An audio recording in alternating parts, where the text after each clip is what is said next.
Good morning, and welcome to the First Universalist Church of Yarmouth.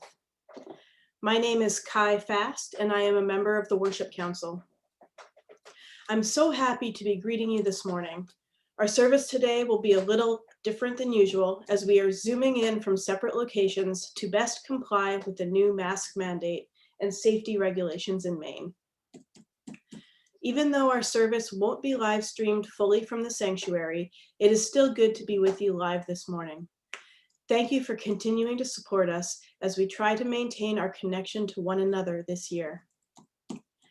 At First Universalist, our mission is to explore our faith, embrace this community, and to engage the world as spiritual seekers. May we take those words to heart. Before our service begins this morning, I have a couple of announcements. During our Thanksgiving service next Sunday, we're devoting a time to share what we are thankful for with one another. If you'd like to participate in this time of sharing, send in a photo that you are comfortable having shown during live stream that represents something you are thankful for to Gwen by Tuesday, November 17th.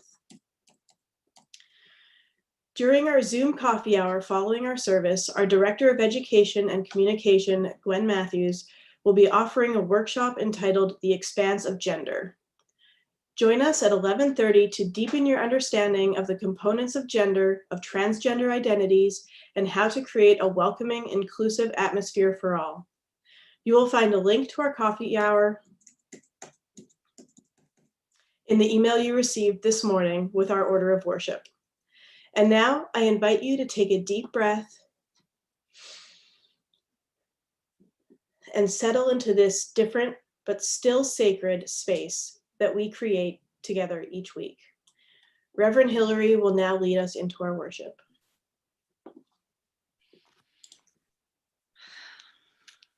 Good morning.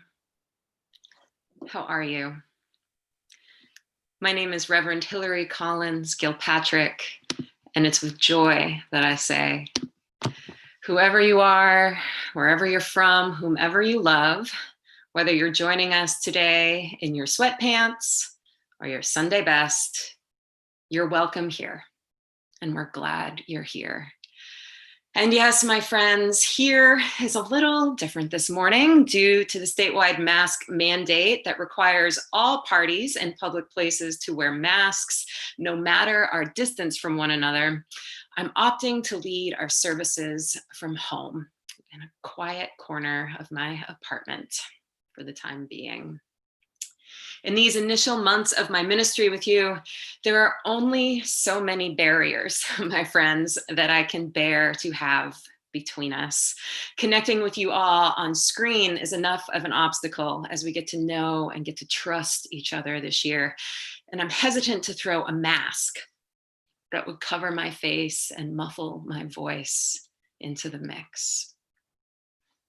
So here I am, connecting with you as best as I can in my Sunday best from my meditation cushion at home. We hope, as long as it is safe and Sam and our beloved tech crew feel comfortable, that we will still stream our music from the sanctuary on Sundays, so we can at least be in that beautiful space a little bit together. This year, am I right? This timeless, uncertain, divided, down spiraling, uprising, consciousness raising year that is 2020. Talking with folks from many walks of life this past week, it's clear that everyone is feeling a lot of feelings right now, but the dominant feeling is tired. People are really tired. I bet you're tired. That's okay. When I met with the Ministerial Search Committee for an in-person interview last February, which feels like a world away and a lifetime ago at this point, one of the questions they asked was, what would I preach the Sunday after the election? Search Committee alums, you can fact check me on this, but I believe I took a deep breath, raised my eyebrows, and responded, keep going. Don't stop now. No matter who wins, a committee member replied. Yeah, no matter who wins. We can't stop the work we've started. We have to keep going no matter what.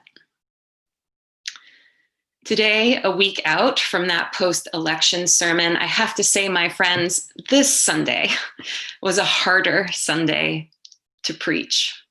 The Sunday of this election COVID 2020 hangover week, when we are all tired, but when we can't stop, we have to keep going. And so today during our service, we're going to do just that. We'll honor the names of veterans and we'll pray for peace. We'll continue our exploration of this divided, complicated nation and its divided, complicated history. We'll consider what these times ask of us, and we'll take a deep breath, get to it, and keep going together. Our opening words might be familiar to you this morning. They're from a song by Leonard Cohen entitled Anthem. This is the first verse and the chorus. The birds, they sang at the break of day. Start again, I heard them say. Don't dwell on what has passed away or what is yet to be. Yeah, the wars, they will be fought again. The holy dove, she will be caught again, bought and sold and bought again. The dove is never free.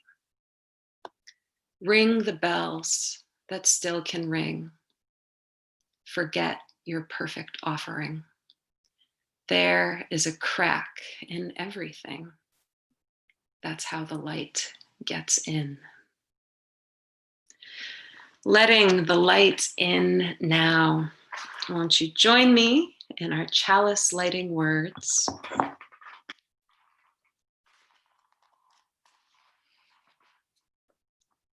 We light our chalice in peace and friendship. Our opening hymn, my friends, is number 318, We Would Be One. We've included a link to the lyrics in your order of service if you'd like to sing along today.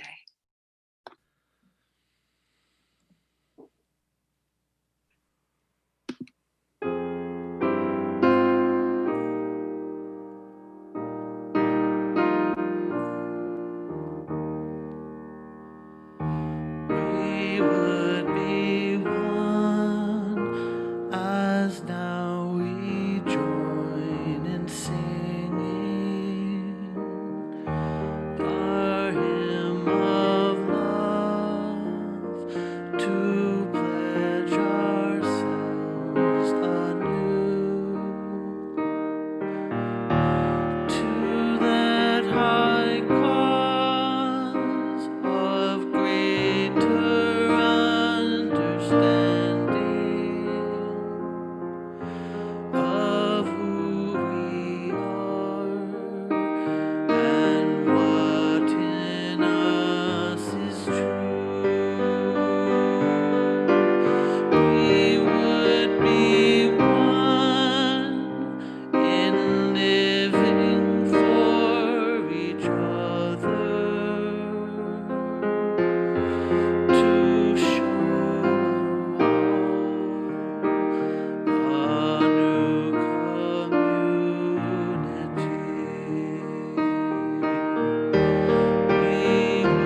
Our reading this week is by award-winning poet and Guggenheim Fellow Ada Limon, who has been described as a masterful weaver of the personal and political. The poem of hers we read this morning is entitled A New National Anthem.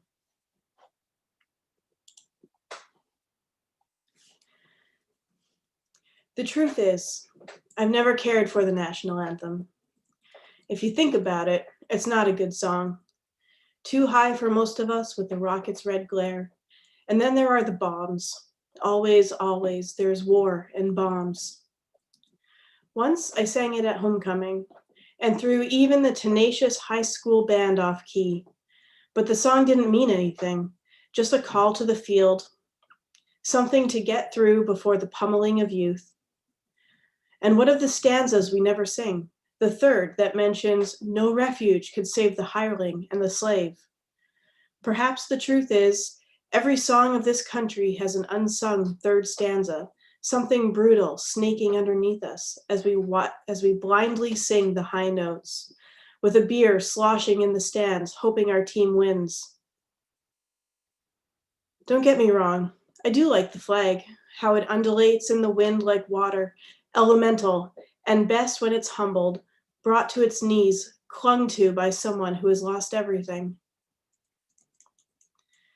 When it's not a weapon, when it flickers, when it folds up so perfectly you can keep it until it's needed, until you can love it again, until the song in your mouth feels like sustenance, a song where the notes are sung by even the ageless woods.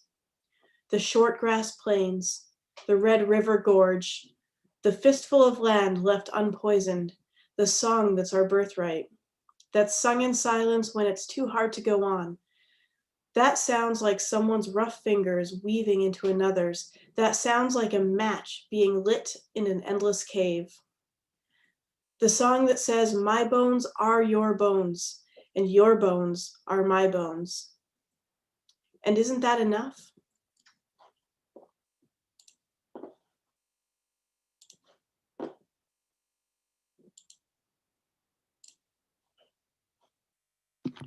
Thanks, Kai. Such a powerful poem.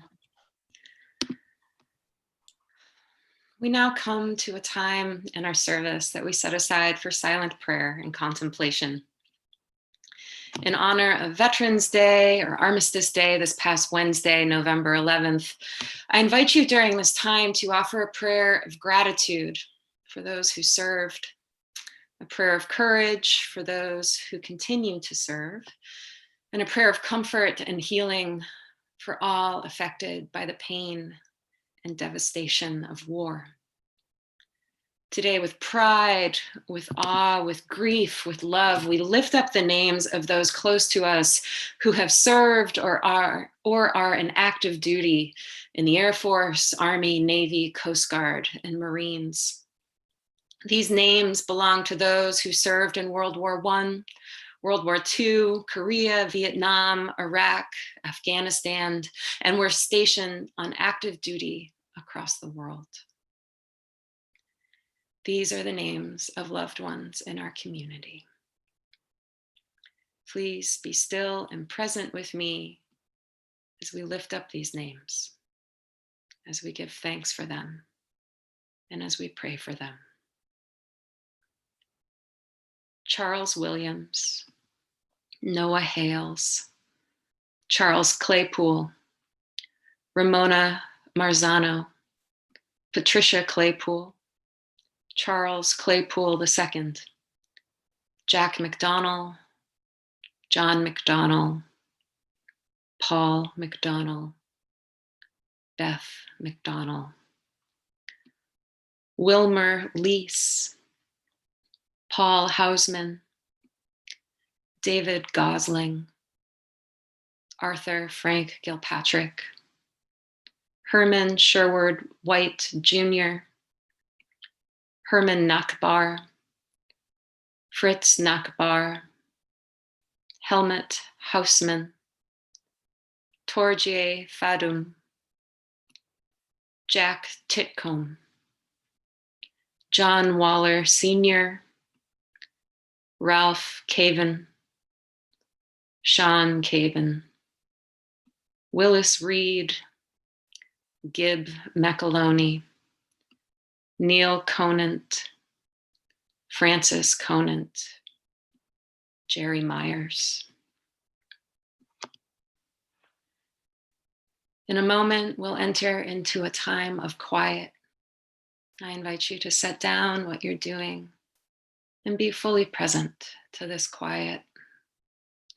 This is a time to honor those affected by war, to hold in our hearts and minds a vision for peace, and to offer a prayer or meditation for our beautiful, beautiful broken world and all the beings known and unknown who are in need of comfort, attention, and love. Join me now in a moment of silence.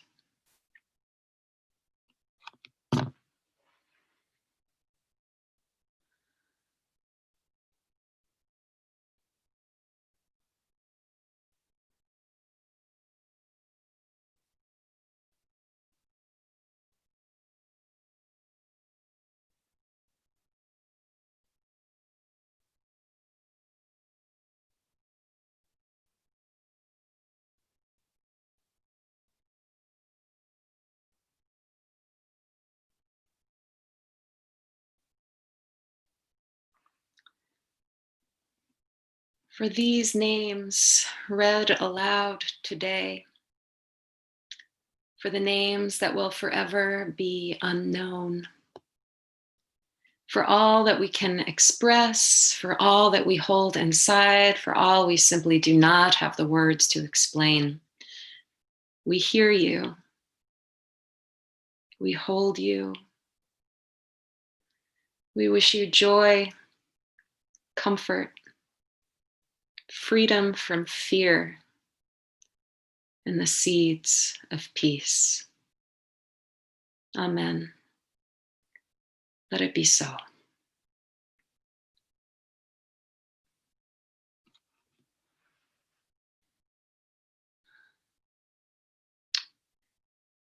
This week's half plate honors our first principle, the inherent worth and dignity of every person. And it will be given this week to Preble Street to help them serve over 1,600 meals daily. Now, as much as ever, your support saves lives. You're invited to make your offering today using the donate button in your order of worship. And by clicking this link, you'll be taken to Give Butter, a virtual giving site that accepts a card number, PayPal, or Venmo accounts. You may also give your offering by dropping a check in the mail or using your bank's bill pay feature. This morning's offering has now been requested and will be gratefully received. Please enjoy some John Coltrane, played by Sam Chandler. Thank you.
Thank you, Sam.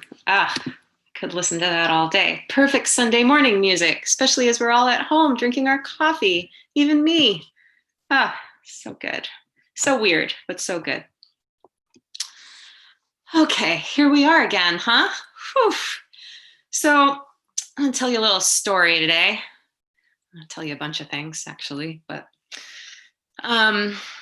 so a few months ago, my father called me up and told me to come get my junk or he was gonna throw it away. My parents were moving out of their house, and I, like many of my peers in this mobile generation who hop from small, barely affordable apartment to small, barely affordable apartment, had left a stack of my belongings, or yes, perhaps junk, sitting in boxes in my parents' basement for many years. Okay, I'll come check it out, I told him. I'll wear a mask. When I arrived, I stood in the front yard, masked, peering into the front window, where my parents stood inside, masked, peering back out at me. It was the first time I'd seen them in person since the pandemic began. We waved, my father pointed to the basement door. I nodded and turned to walk around the house. This is so weird, I remember saying to myself as I walked. My father greeted me at the back door, masked, holding a bottle of hand sanitizer. Do you want some of this? Sure, I said, pressing the plunger. He backed away and pointed to a corner of the basement where a pile of mildewy boxes weakly stood. Take what you want, he told me. I'll chuck the rest. How are you? Do you want coffee? Do you want a beer? Granola bar? Not yet, but thanks, Dad. Okay, well, holler if you need anything or if something in there bites you. He headed upstairs. I stared at the damp, moldy pile with hesitancy and doubt. Did I really care about anything in there that much to go through this gross process of digging it up? Ugh, I'm here, I thought to myself. Might as well see what's in there. As I mentioned in our service last week, historian Jill Lepore's book, These Truths, has been a go-to American history text for me during this cataclysmic year.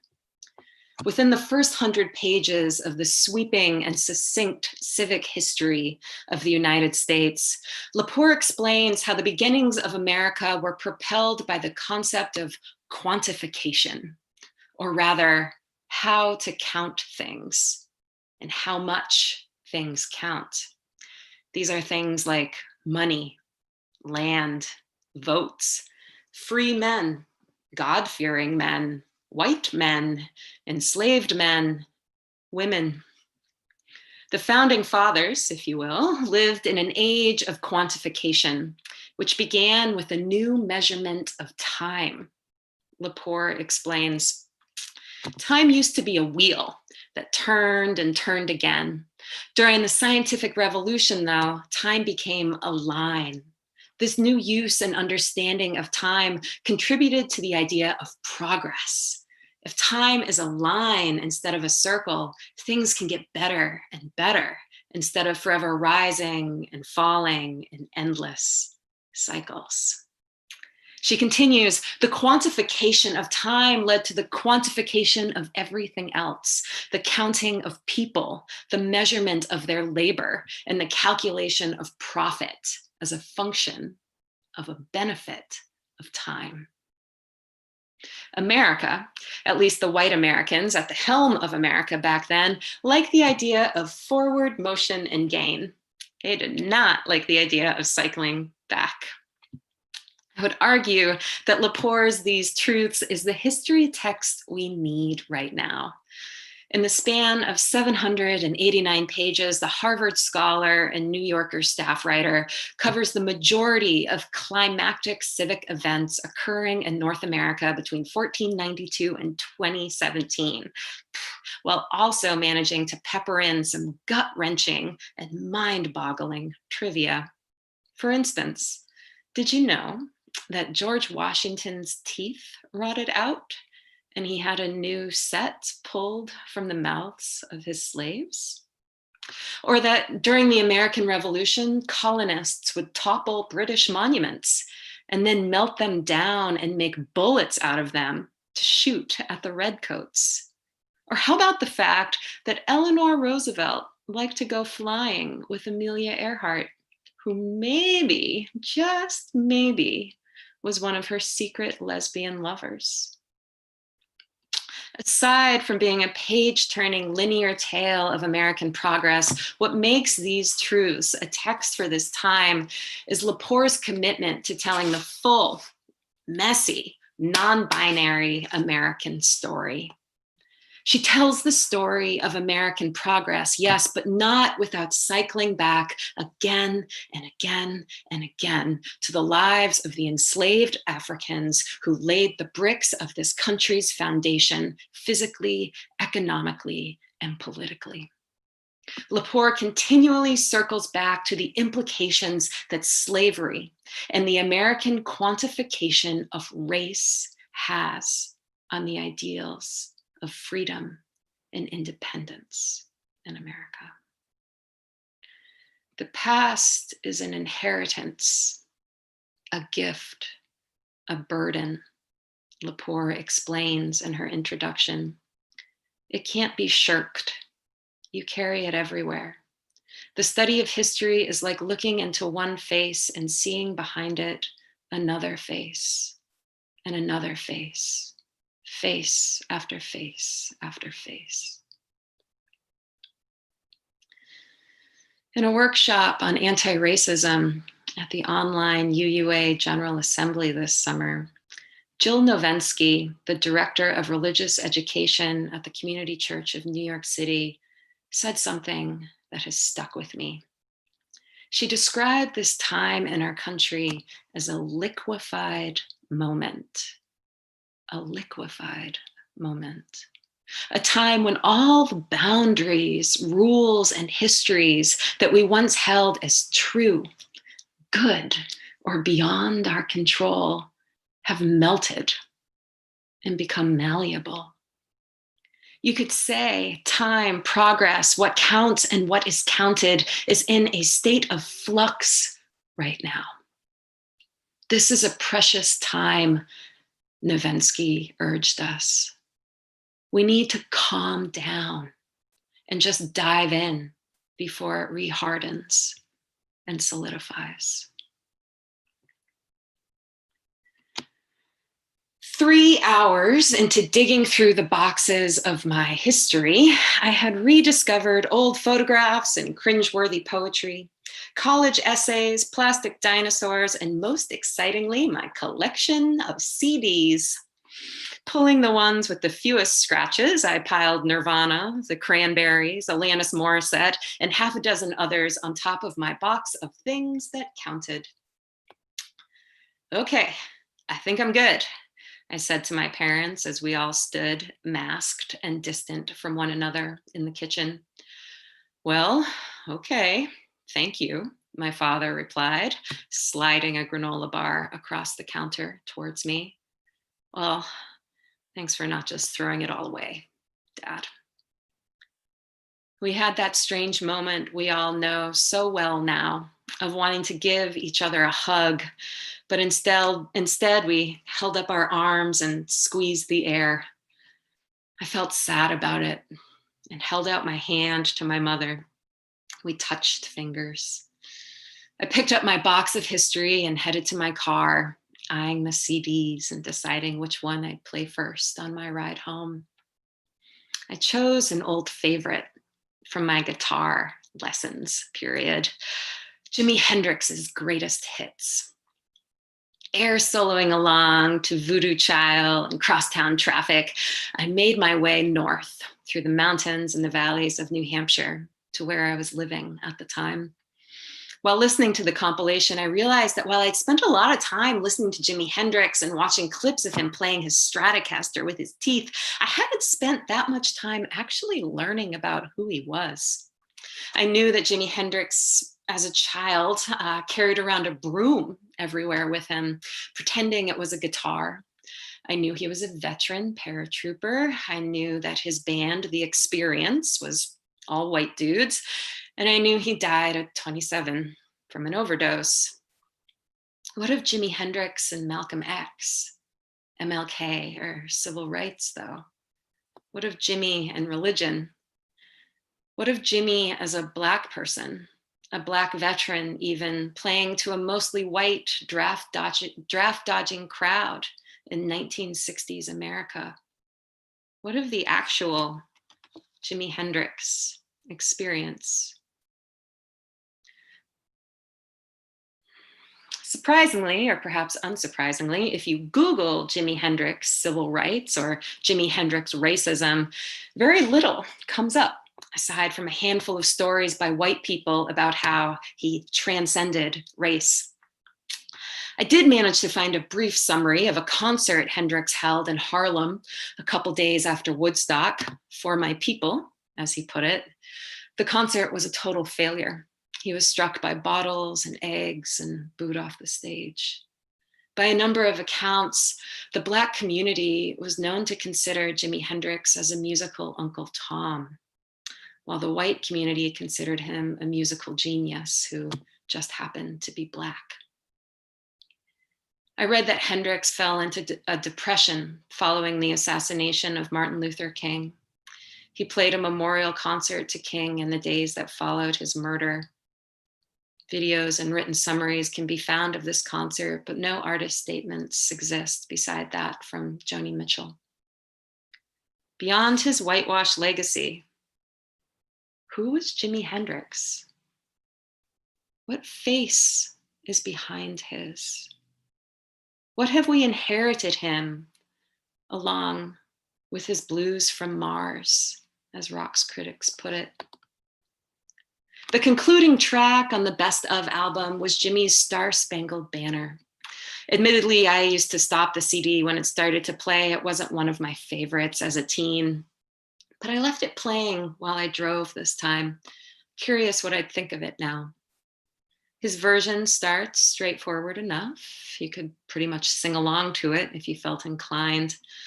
But when he reaches the lines about rockets and bombs, the anthem distorts into wails and dissonance, crescendos into taps in the midst of it all.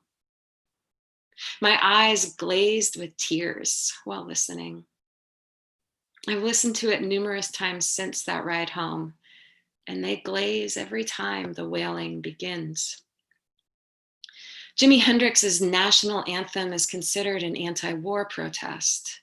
I can't help but wonder if the war he was protesting was bigger than Vietnam, though. If it's a war we still fight today, a war we are in this very moment with ourselves, our history, our progress. A month after Woodstock, a very tired, spaced out Jimi Hendrix was a guest on the Dick Cavett show. Cavett asked him why he decided to play the anthem at Woodstock, to which Jimmy simply replied, "I'm an American, so I played it." Cavett shared with Jimi Hendrix that they would likely get hate mail from viewers after discussing his unorthodox playing of the national anthem. "Unorthodox?" Jimmy exclaimed, one of the few moments where he seemed fully awake. "It's not unorthodox. I thought it was beautiful." If these truths is the textbook of today, I will go on to argue that Jimi Hendrix's Star Spangled Banner is the national anthem of right now. His melody creates a liquefied moment. It is unorthodox, sure, but it's beautiful, and it's fully American. It counts and should be counted. It makes progress and calls us to cycle back. Its history bears repeating, and more importantly, requires investigation. In the email you received this morning that provided links to this service and our coffee hour, there's also a link to a video of Jimi Hendrix's performance of the Star Spangled Banner at Woodstock on August 18th, 1969. I invite you to watch it after we end our service today. And just pay attention to what you notice, what you feel, what you wonder. My friends, our inheritance as Americans is huge. Much of it we leave sitting, gathering mildew in a basement. Now, though, now is the time to go through it and see who we are. Expect distortion, expect surprises, expect complications, plan on something jumping out and biting you. Question your opinions on what counts, question your comforts and discomforts, your heroes and villains, question your desire to keep on moving forward or just return to an easier, simpler, normal time. Keep going. Keep going. And as you do, sing a song, an anthem that says, my bones are your bones, and your bones are my bones. Appreciate the cracks in your understanding. That's where the light will come in. And when you get too tired to focus, too full to let anything else in, find a quiet corner of your home. Sit, breathe, relax, listen to a CD, have a granola bar, and just let it all sink in. But then, after not too long, get back up and keep going.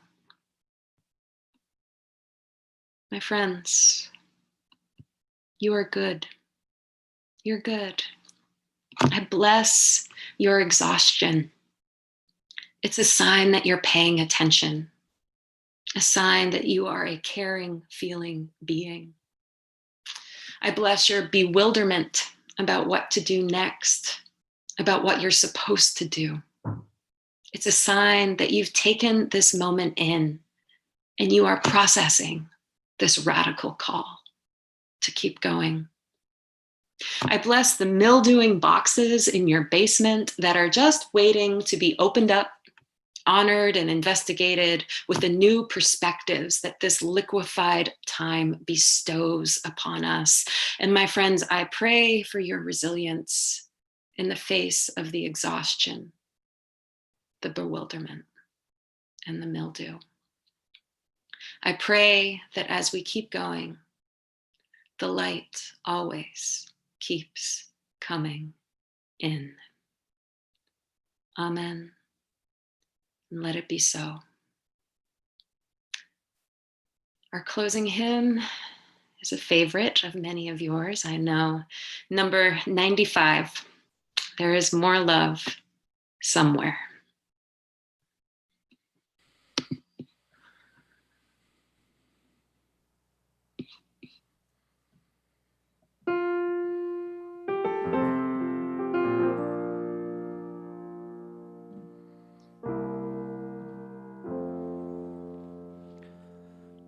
There is more love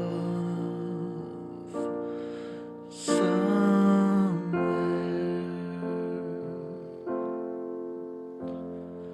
There is more love somewhere.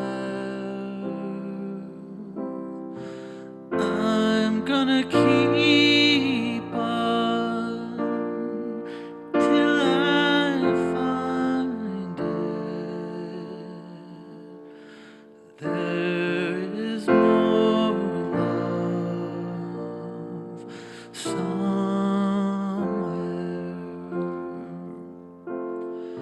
There is more hope somewhere.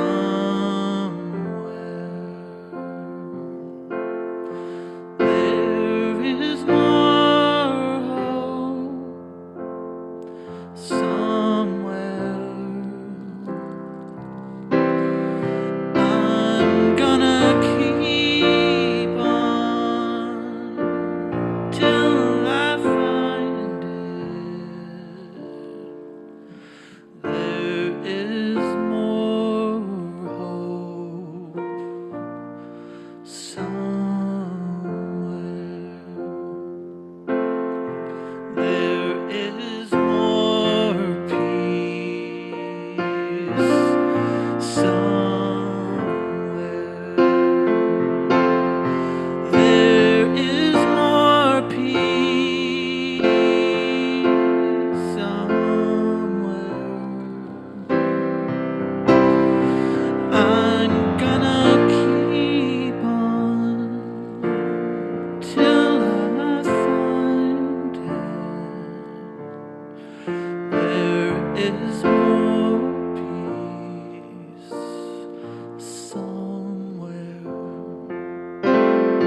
Thanks, Sam.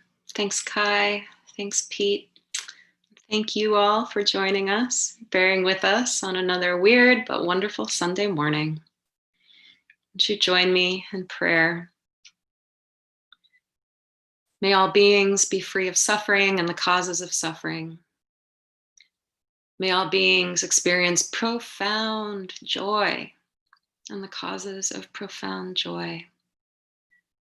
May we all keep on going till we find the love that is always out there, calling to us. May we all be free.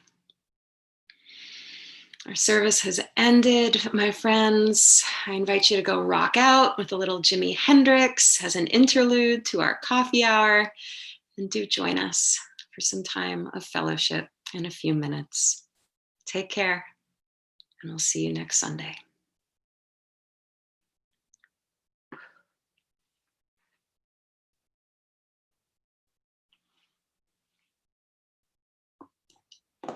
Okay, we're